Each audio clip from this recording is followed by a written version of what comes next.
So I always remember a conversation that I had with a friend of mine. He said there's a quote that you should take the 2 or 3 things that are unique about yourself and combine them into a business. There are a number of parts of my background that I think make me uniquely qualified to do this, which is why I like doing it so much. If you think about it, how many people have spent 12 years on agency side where they've worked in consumer products, enterprise technology, and then they went in-house and they worked at a public company running the marketing team there, and then they worked at a Series A startup running the marketing there, and then spent 5 years studying screenwriting, writing scripts, making the finals of the Sundance Screenwriters Lab. There may be a handful of people who've got that kind of background. The screenwriter's process is very lean, it's very story-driven, it's very authentic. If it's not authentic, it goes nowhere.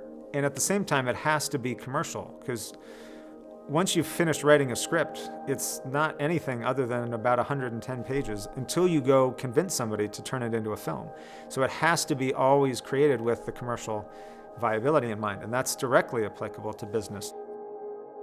One of the most interesting things to me is this concept of breaking the story. And I once watched a piece with Vince Gilligan, who is the creator of Breaking Bad, and he went on in detail about how much time his writers team spends on breaking the story of a particular episode.